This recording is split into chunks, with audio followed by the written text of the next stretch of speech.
This isn't your average history lesson. No way. This is a story about a people who were pushed right to the brink of extinction, facing total erasure.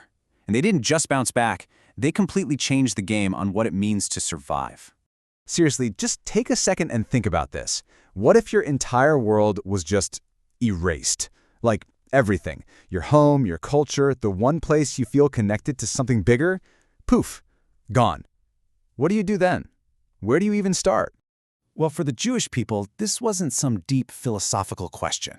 This was real life.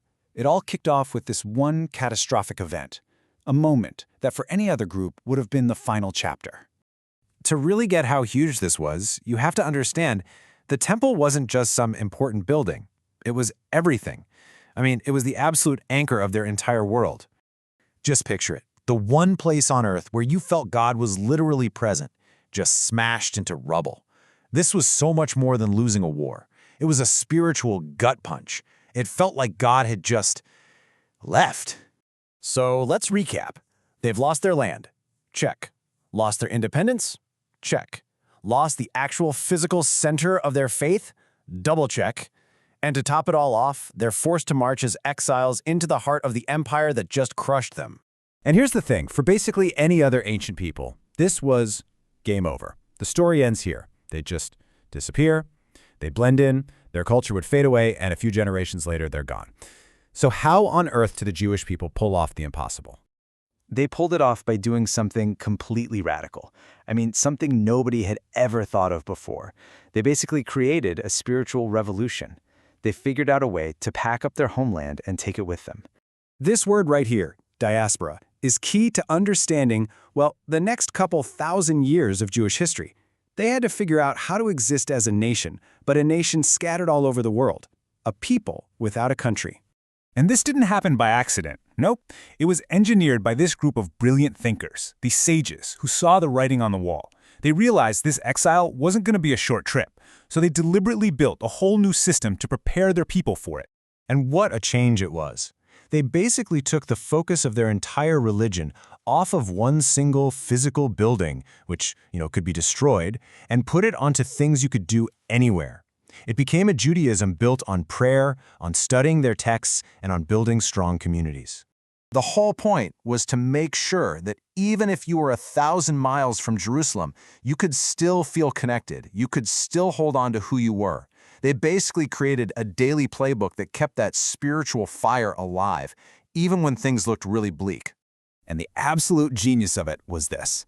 Their sacred book, the Torah, became their new home. It was their constitution, their instruction manual, their GPS for life. It was a homeland you could carry with you, one made of ideas, and no army can burn ideas. Okay, so the Jewish people are figuring out how to live in this new way. They're adapting. But then a new empire takes over. And this new threat, it's on a whole other level.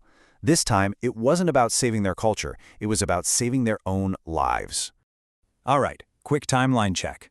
The Babylonians are out, the Persians are in.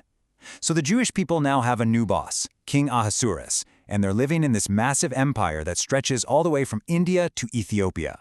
So I remember that first crisis? That was about spiritual survival. This next one is about physical survival, because a plot was being cooked up, a plot to literally exterminate every single Jewish person in the entire empire. And it all kicks off with one guy refusing to bow. The king's right-hand man, this guy Haman, wants everyone to bow down to him. But a Jewish leader, Mordecai, says, "No way, I only bow to God." Well, Haman's ego just can't handle it. He gets so enraged that he tricks the king into signing a death warrant for the entire Jewish people. So things look hopeless, right? The decree is official, it looks like it's all over. But they have a secret weapon. Actually, two of them. A queen and a spy. And get this is straight out of a movie. The queen herself, Queen Esther, is secretly Jewish. And her cousin?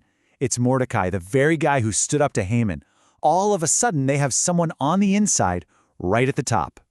But this is crazy dangerous for her. I mean, just showing up to see the king uninvited could get you killed, and revealing she's Jewish, that's basically painting a target on her own back. So she has this impossible choice: save herself or risk everything to save her people. What would you do? And she does it. In this amazing act of pure courage, she goes for it. She risks her life, outsmarts Haman, exposes his evil plan to the king, and saves her people. She flips what was supposed to be a day of total destruction into a day of celebration. Okay, so we've got these two incredible survival stories, right? One generation apart, but totally connected. So what's the big takeaway? Let's break it down. Here's the blueprint for survival in 2 steps. Step 1. From the exile, build the spiritual core that's unbreakable, something you can take with you anywhere. Step 2. From Esther's story, have the courage to stand up to evil, even when you feel completely powerless and you have everything to lose. And here's what's so powerful. Neither of these steps works on its own, right? Having a strong identity is great, but it's useless if you don't have the guts to defend it. And having courage is great, but what are you fighting for?